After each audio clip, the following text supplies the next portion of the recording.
todos, a graça da paz do Senhor Jesus, amém? Está confortável aí, gente?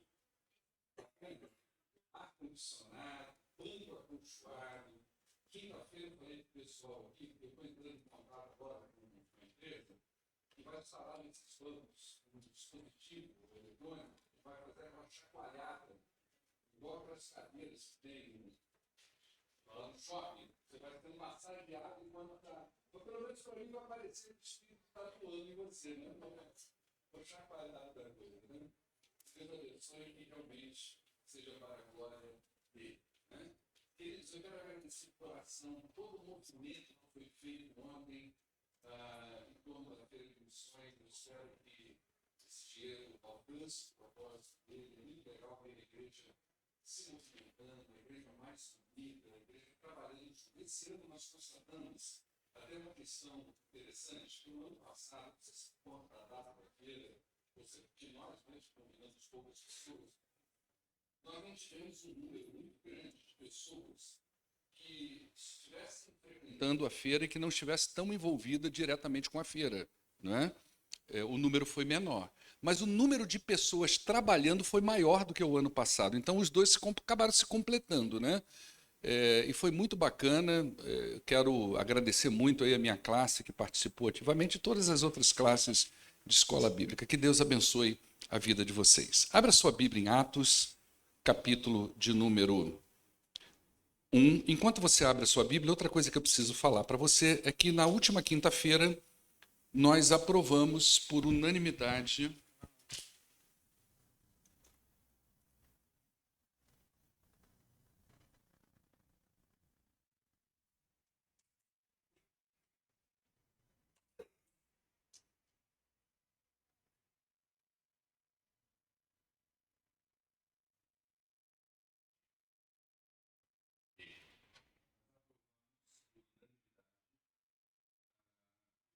a reforma do nosso estatuto, tá? Foi trabalhado durante muito tempo, houve aprovação. Agradecer a todos que vieram aqui. E agora, depois que passarmos por todo o processo, a gente depende da ata para poder juntar com os outros documentos, ir para o cartório, fazer esse registro, e aí depois que tiver tudo prontinho, nós vamos fazer uma cópia e vamos fazer chegar, ou vamos divulgar no grupo de membros da igreja, vamos fazer chegar na mão de cada membro da igreja uma cópia desse estatuto. Tá ok? Acho que é só isso que eu estou lembrando aqui agora. Ah, sim, ótimo. Depois que você acabar aqui o culto, depois que você cultuar o Senhor, se você quiser comprar alguma coisa para levar para casa, para o seu almoço, nós temos algumas coisas de ontem ainda, tá? Estava tudo muito bom, arroz carreteiro, feijão tropeiro, deve ter doce, sobremesa também. Só não tem muqueca, viu? Nossa, gente, eu falei para a Lucilene, pode vender aquilo, viu? Eu falei para a Lucilene, muqueca de praia, viu? Eu não esperava encontrar uma muqueca dessa no sul de Minas, não. Eu falei isso para ela. Muqueca com sabor de muqueca de praia, né? O açaí... Ainda tem o último aí, não. Agora acabou, né? Agora acabou.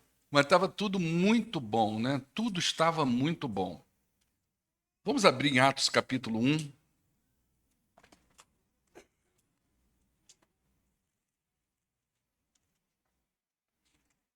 A partir do verso de número 15.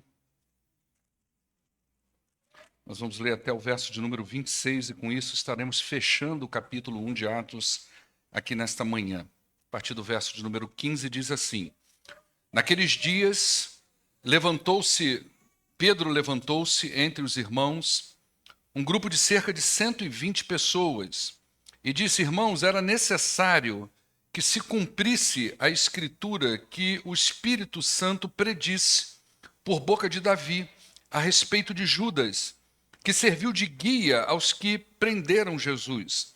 Ele foi contado como um dos nossos e teve participação nesse ministério. Com a recompensa que recebeu pelo seu pecado, Judas comprou um campo. Ali caiu de cabeça, seu corpo partiu-se ao meio e as suas vísceras se derramaram. Como é que nós vamos pregar nisso, hein, irmãos? Todos em Jerusalém ficaram sabendo disso. de modo que na língua deles esse campo passou a chamar-se Aceldama, isto é, campo de sangue. Porque prosseguiu Pedro, está escrito no livro de Salmos: fique deserto o seu lugar e não haja ninguém que nele habite, e ainda que outro ocupe o seu lugar.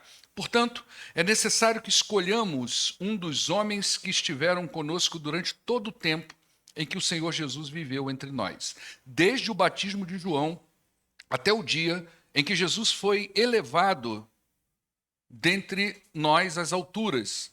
É preciso que um deles seja conosco testemunha da sua ressurreição. Então indicaram 2 nomes: José, chamado Barsabás, que significa, na verdade, filho de Sabás. Sabás deve ser alguma coisa ligada a sábado, provavelmente o nome do pai, enfim. Também conhecido como Justo, e Matias. Depois eles oraram: Senhor, tu conheces o coração de todos.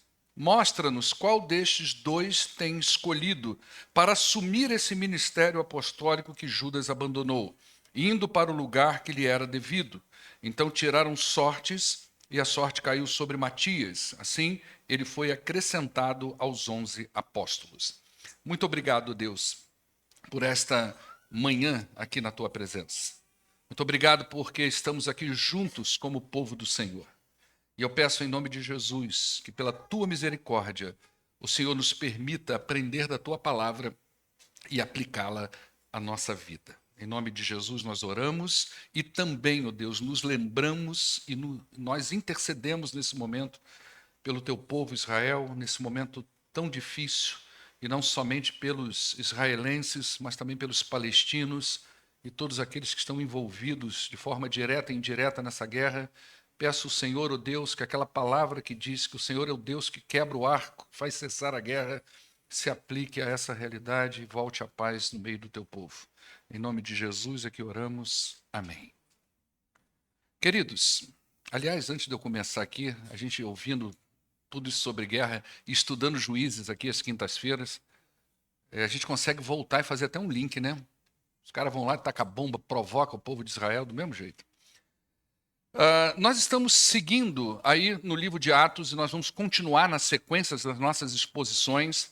E o nosso objetivo é investigar sobre o início da igreja e aprender sobre as bases da igreja cristã. Com isso, nós buscamos atingir o propósito de nós sermos uma igreja mais próxima da sua missão. Isso é importante para nós, porque quando a gente fala de igreja, e nós nos reunimos e nós aprendemos coisas de Deus e buscamos a santificação e queremos ser parecidos com o Senhor Jesus Cristo, queremos trabalhar, purificar a nossa vida, mas nós sabemos que a gente não chega à perfeição, não nesse mundo.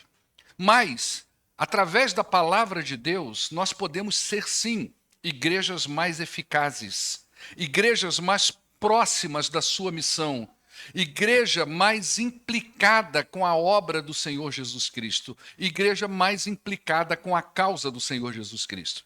E para a gente chegar nesse lugar, e para a gente ter esse start de caminhar nessa direção, nós precisamos conhecer o livro de Atos dos Apóstolos. O capítulo 1, ele é de suma importância para o entendimento da missão da igreja. Por isso que a gente está demorando mais no capítulo 1.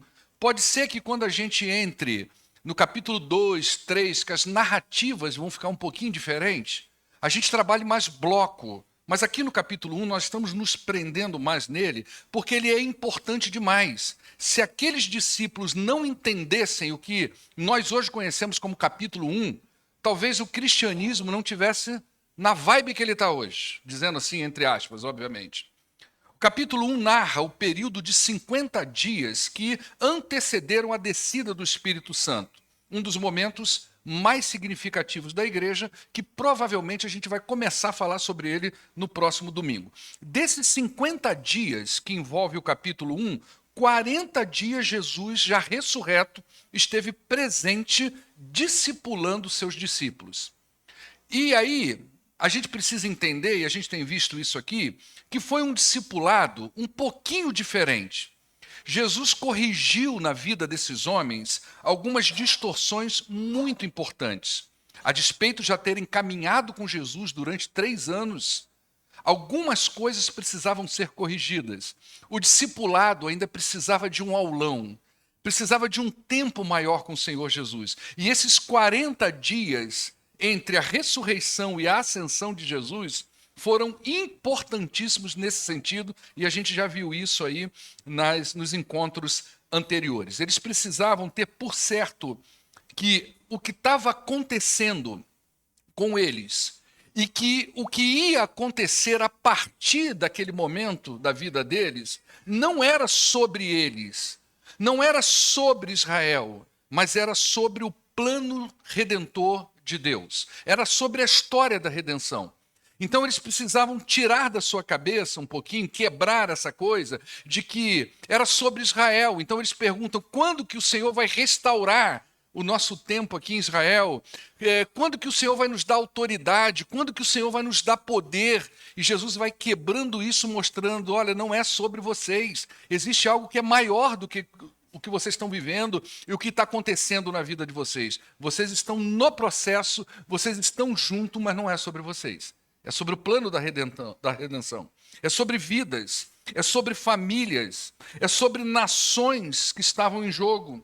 O poder não era para ser maior ou mais poderoso do que os outros, mas era para testemunhar ao mundo que Cristo está vivo e que vai voltar para buscar a sua igreja. O mundo precisava saber que existe um Salvador. O mundo precisa saber qual é o seu maior adversário. O mundo precisa saber qual é o seu real problema. E em sabendo disso, saiba que Jesus está vivo e que está libertando pessoas, que está salvando da morte espiritual e que está assegurando a eternidade para as pessoas. Eles precisavam entender que era sobre essas coisas, e nós também. A igreja de hoje, a nossa igreja, a primeira igreja batista aqui em Pouso Alegre, ela também precisa entender isso. O que é que nós estamos realmente fazendo aqui? Tudo o que fazemos, nós devemos visar testemunhar para as pessoas sobre Jesus, o Salvador das nossas almas. Então, por mais que a gente faça uma festa como nós fizemos ontem, e que parece muito legal, e detalhe, o objetivo é legítimo, o objetivo é legal, o objetivo nos une no mesmo propósito, na mesma missão. Aliás, é uma festa missionária. Nós estamos aqui para comprar coisas para missões, embora alguns irmãos querem ainda um desconto, hein, irmãos? Né?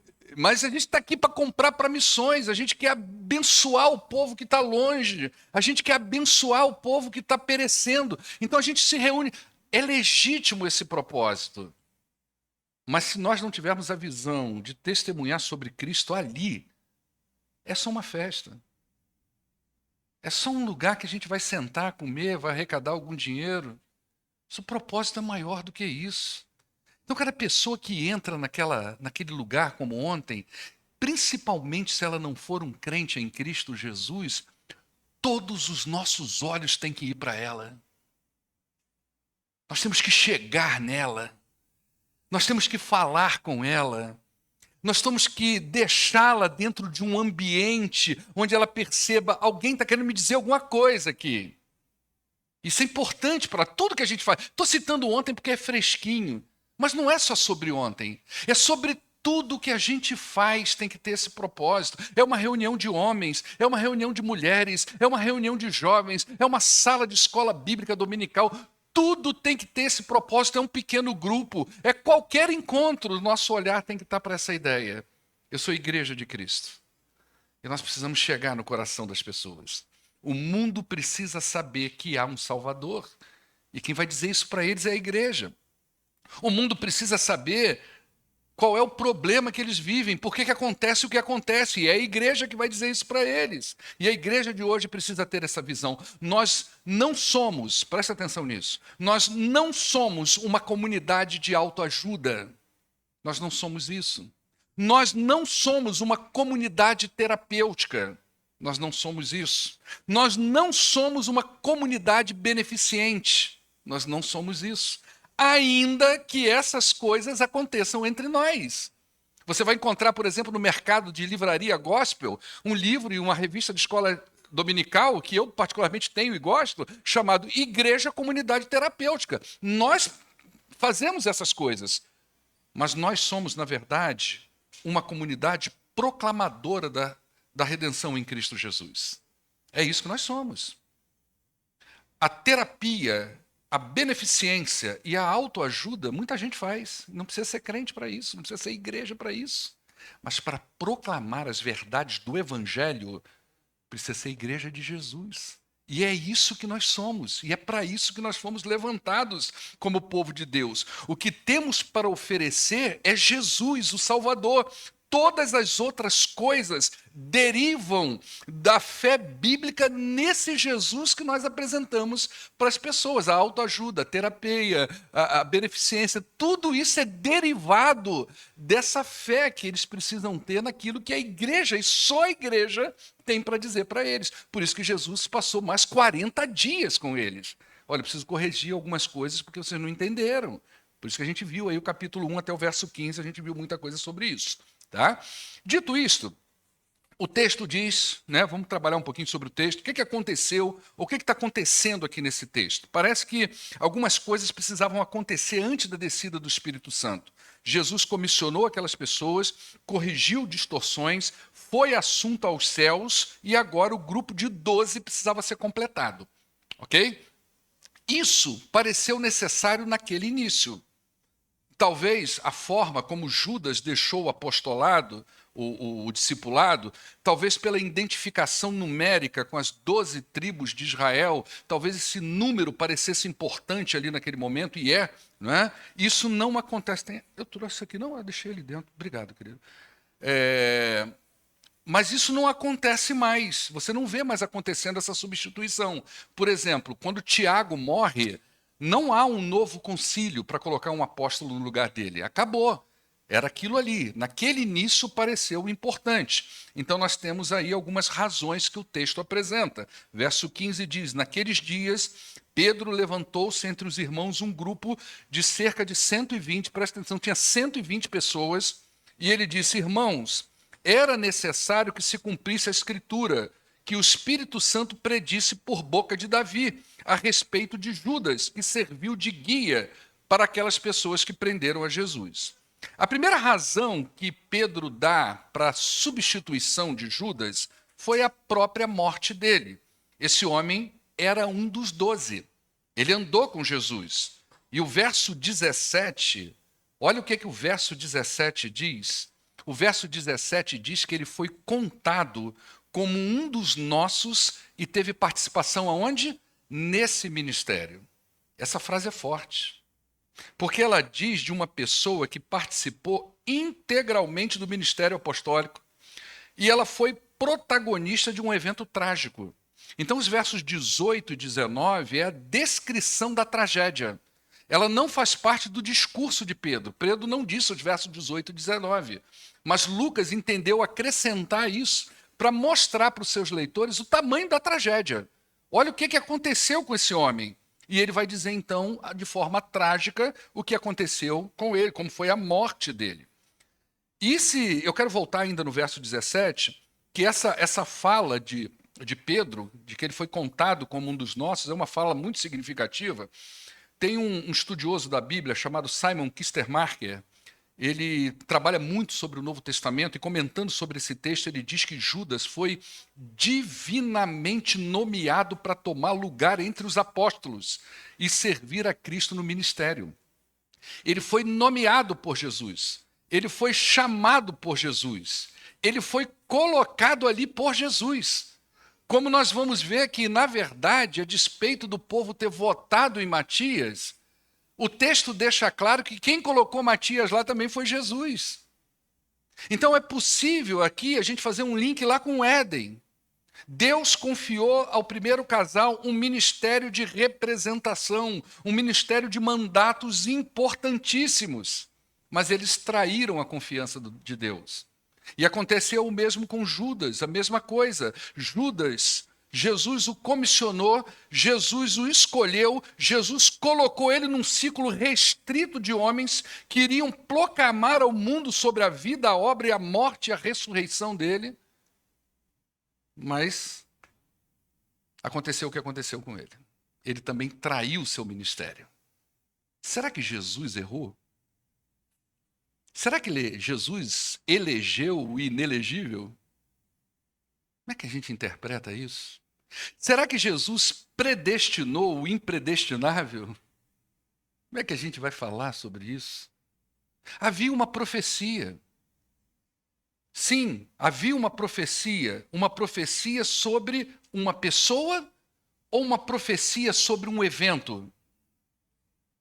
Que profecia é essa? Quando se fala do traidor, se fala de um nome ou se fala de algo que vai acontecer?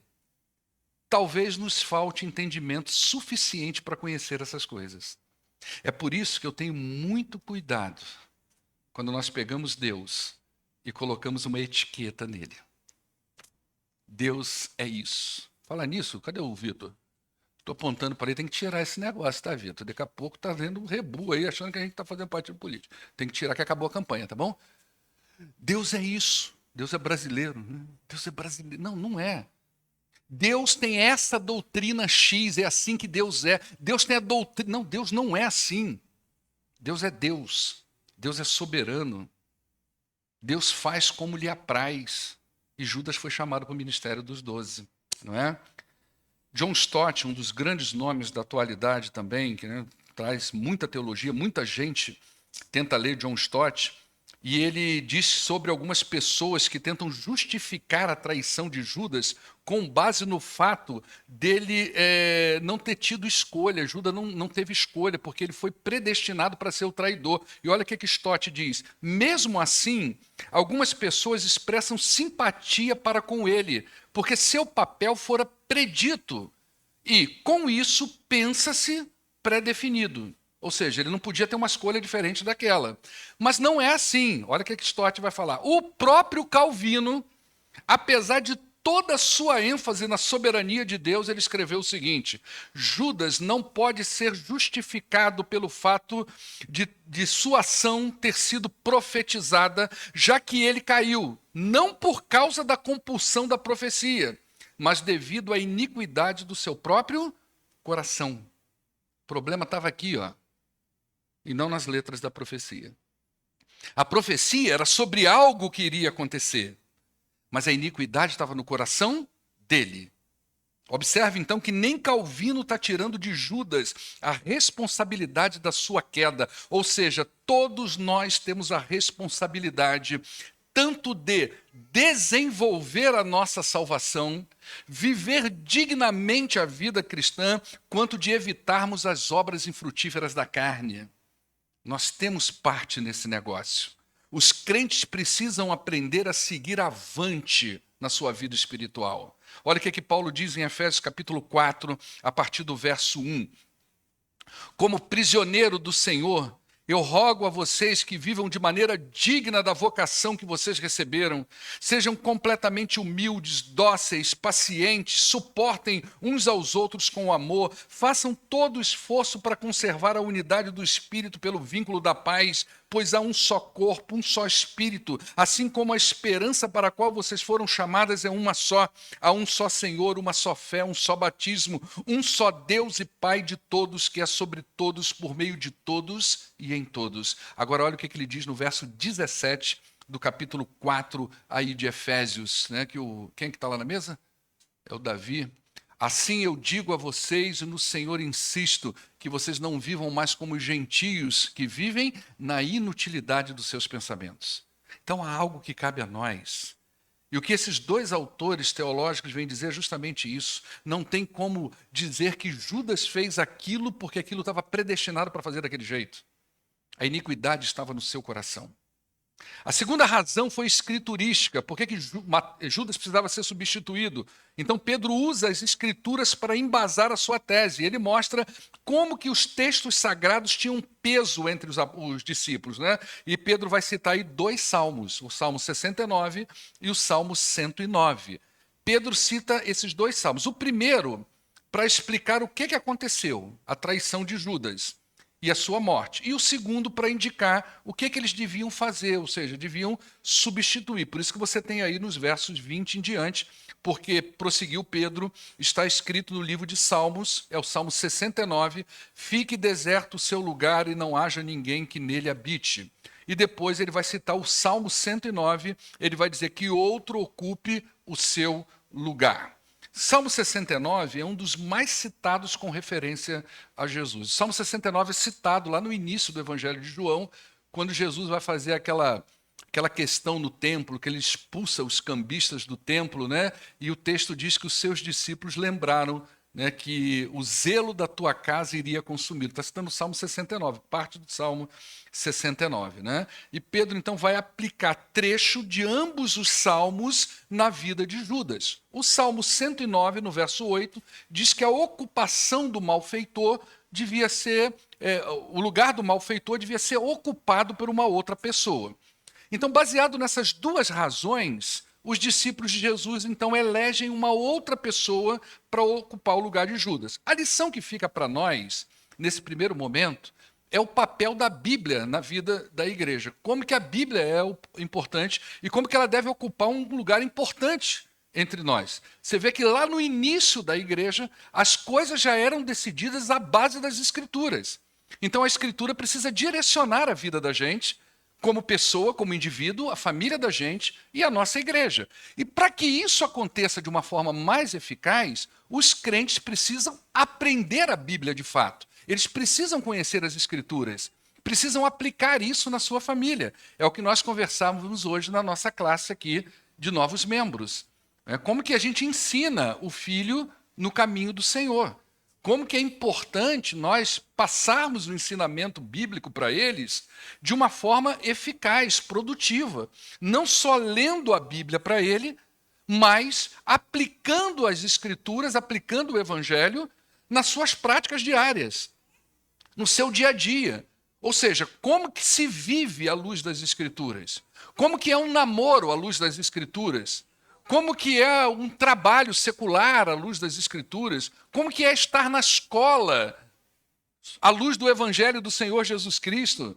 Então, esses ensinamentos das Escrituras é que vai moldando a igreja. E nós precisamos seguir nesse mesmo passo. Então, você vê que lá no início, onde a igreja ainda não estava nem na sua formatação direito, as Escrituras já tinham um peso muito grande na vida dessas pessoas. É ela que direciona a comunidade de Cristo. Os crentes, então, devem consultar a Bíblia sempre.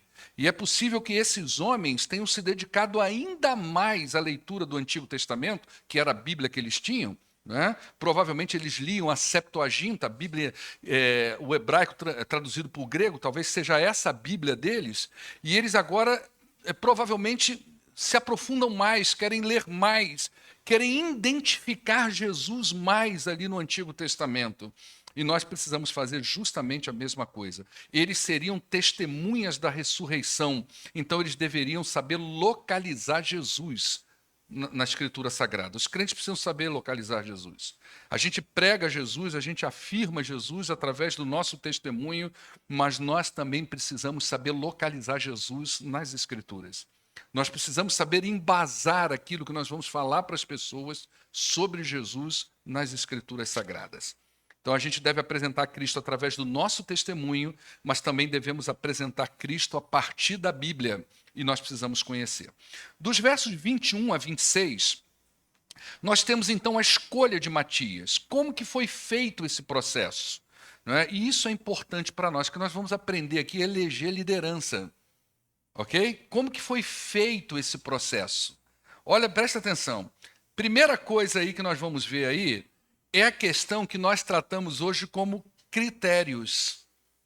Critérios e a própria capacidade para a execução da função. Então, olha o que diz aí o primeiro verso, o verso 21. Portanto, é necessário que escolhamos um dos homens que estiveram conosco durante todo o tempo em que o Senhor Jesus viveu entre nós, desde o batismo de João até o dia em que Jesus foi elevado dentre nós às alturas. É preciso que ele esteja conosco, que ele seja conosco testemunha da sua ressurreição. Olha o critério do apostolado. Por isso que a gente fala que não tem mais apóstolo hoje. Ele tinha que ter sido uma testemunha ocular. É por isso que deu tanta confusão com o apostolado de Paulo, porque Paulo não caminhou com Jesus. Jesus apareceu para Paulo ressurreto de uma forma completamente misteriosa. Mas a base é isso aqui. Quem é esse homem? Qual é o primeiro critério? Ele tem que ter tido. Ele estava com a gente desde o início, desde que Jesus foi batizado. Ele viu as obras de Jesus, ele nos acompanhou, ele fazia parte de alguma multidão que estava percebendo aquilo ali, estava perto da gente. Então é um critério que nós precisamos ter para chamar essa pessoa. Não é? Por quê? Porque ele tem uma função e ele precisa ser capacitado para essa função. Qual é a função? Nós somos testemunhas da sua ressurreição. Esse é o nosso papel, é isso que a gente vai fazer.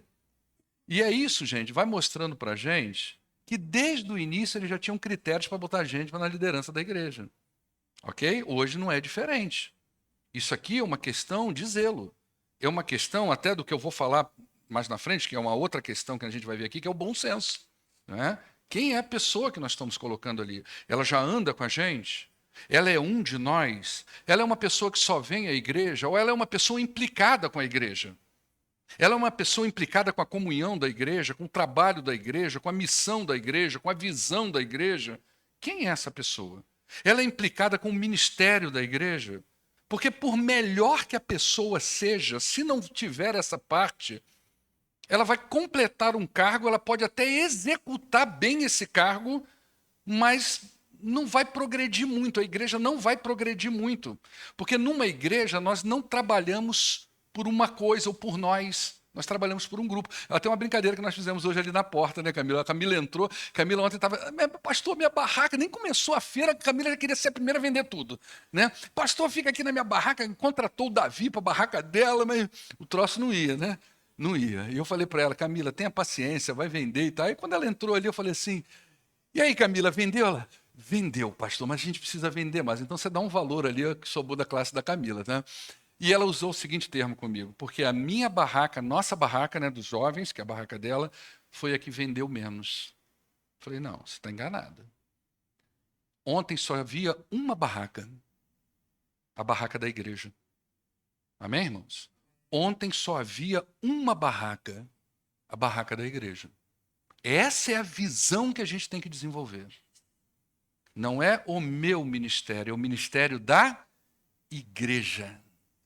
O meu ministério pode não ter nada a ver com aquilo ali. Nada a ver. Mas ele é o meu ministério. Liderança tem que estar implicada. Por isso que ele tem esse critério para a escolha da liderança. Quem é esse cara? Ele andou com a gente? Ele participou de tudo? Ele está apto a falar para as pessoas sobre ressurreição? Então vamos... A hora que tinham quantas pessoas lá, gente? Pedro estava falando para quantas? 120. Ok? Depois, bom senso. Então indicaram 2 nomes, José chamado Barsabas, também conhecido como Justo, e Matias. De 120 pessoas, eles passaram a peneira e tiveram o bom senso de entender que 2 poderiam se encaixar naquela coisa. Tinha outros capacitados? Provavelmente. Mas tem o uso do bom senso. Tem condições de andar com... Ele é ótimo, mas ele tem condições de andar em grupo? Tem condições de caminhar com a gente? Está na mesma visão? Vai enfrentar as mesmas coisas? Então eu preciso usar o bom senso. Não é só a capacidade da pessoa executar. Eu preciso ter bom senso na hora de olhar para essa pessoa e ver um ângulo muito maior na vida dela. Então, de 120, eles pegaram 2 pessoas para indicar lá. Ok? Terceiro, depois o que eles fizeram? Está aí no verso 24. Depois eles oraram. E quantas vezes o pastor pede aqui, olha, você vai pegar a ficha de indicação, vai para casa a hora, já tem irmão devolvendo na mesma hora. Ele tem que orar. Sabe por que tem que orar, gente? Por uma razão muito óbvia. Quem coloca lá não somos nós. Olha o que o texto diz. Depois oraram, Senhor, tu conhece o coração de todos. Então nos mostra quem é essa pessoa. Porque quem coloca lá é o próprio Jesus. Quando nós colocamos, nós erramos. Quando nós tentamos colocar uma pessoa num lugar indevido para ela, nós erramos.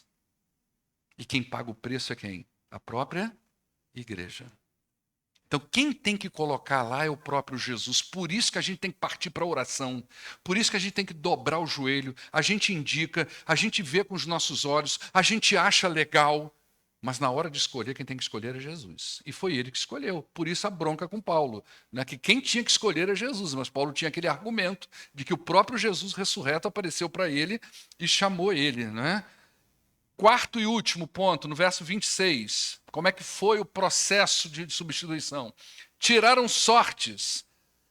E a sorte caiu sobre Matias. Assim ele foi acrescentado aos 11 apóstolos. O que eles fizeram? Vamos botar o nome de todo mundo, vamos jogar. Vamos pedir uma criança para tirar. A gente pode fazer isso, não pode, gente? Ou não? É bíblico, é. Não está na Bíblia? E aí, como é que a gente vai fazer agora com isso? Eles tiraram sorte, os 12. Vamos tirar também. Obviamente que não, né? Aqui a gente precisa entender o texto. Isso aqui é uma prática do judaísmo. Esses homens pertenciam ao judaísmo. O Espírito do Senhor ainda não tinha vindo. Depois de Atos 2, você não vê mais essa prática. Então isso aqui é uma coisa que não foi mais utilizada para colocação de gente na função de presbítero, de diácono ou qualquer outra liderança da igreja. Você não vê mais o uso desse método. Mas naquele momento foi o método que eles usaram para entender a vontade de Deus, como que Jesus ia escolher ali naquele momento. Hoje não. Hoje nós oramos e hoje nós temos o Espírito Santo que nos orienta a fazer as coisas de acordo com a vontade do nosso Deus. Esse foi o processo de substituição. O que a gente aprende sobre isso para a gente concluir? Quais foram as bases dessa escolha? Né? Primeiro, vieram as orientações das Escrituras. Nós precisamos aprender isso. É aqui que a gente busca as nossas orientações como igreja. Segundo, eles usaram de bom senso. Se o substituto de Judas deveria ter o mesmo ministério apostólico, ele deveria ter também as mesmas qualificações, incluindo a experiência de ser uma testemunha ocular do Senhor Jesus e ser escolhido pessoalmente pelo próprio Jesus. Então nós precisamos ter bom senso também quando nós trabalhamos como igreja. Não é só aquilo que parece bonito, não é só aquilo que parece agradável, só aquilo que parece bom. Nós precisamos, à luz das Escrituras e sob a influência do Espírito Santo, ter discernimento para olhar um pouquinho para além daquilo que é visível. Né? Esse raciocínio é dedutivo saudável. Né? Ele levou a indicação, então, de 2 nomes, José e Matias. Okay? 2 nomes apareceram, bom senso, critérios das Escrituras, apareceu. Terceiro, eles oraram, porque apesar de Jesus ter ido embora, ele ainda havia acesso com Jesus através da oração. E eles sabiam que Jesus tinha o conhecimento do coração das pessoas. Sabia quem escolher. Nós precisamos ter essa consciência. Jesus conhece as pessoas. Jesus conhece as suas ovelhas, conhece o seu rebanho. E é ele a pessoa mais ideal para colocar cada um no seu lugar. Mas como é que a gente descobre isso? A gente não joga mais sorte. Nós precisamos aprender a orar. Depois eles lançaram sorte, né, como a gente viu, mas é algo que não se faz mais. Agora é o Espírito de Deus, através da oração, da leitura das Escrituras e do bom senso, uma combinação perfeita que nos ajuda, então, a entender a igreja e organizar ela para que o Espírito de Deus, então, trabalhe no nosso meio e a gente se torne uma igreja não perfeita, não é sobre perfeição, mas mais eficaz naquilo que a gente faz. Eu acho que essa é a palavra que a gente precisa estar com ela no coração aqui um pouquinho nessa manhã. Nós precisamos ser mais eficazes. Ok? Já ouviu aquela expressão enxugando gelo? Muito trabalho e pouco fruto. Quando a gente começa a ser mais eficaz, a gente tem menos trabalho e muito resultado. E para a gente ser eficaz, a gente tem que ter escritura, oração, bom senso e deixar Jesus agir no meio da igreja que é dele mesmo. Amém? Preparado o cenário, semana que vem a gente entra no capítulo 2 e o capítulo 2 então vai começar a preparar uma outra cena que é a maravilhosa manifestação do Espírito ali em Atos 2, que vai ser um dos momentos mais sublimes da Igreja de Jesus, é onde ela vai ser realmente potencializada para cumprir a sua grande missão, e nós vamos aprender lá, porque nós queremos isso também. Amém ou não, irmãos?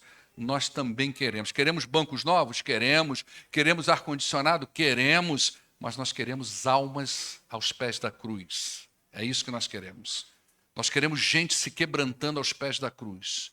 Nós queremos ver os seus familiares convertidos. Nós queremos ver o seu filho convertido, o seu cônjuge convertido, o seu pai, a sua mãe, o seu tio, o seu vizinho, as pessoas à sua volta aos pés da cruz. E para que isso aconteça, a gente precisa ser eficaz, ok? Nós precisamos aprender com eles e aplicar na igreja. Vamos ficar de pé.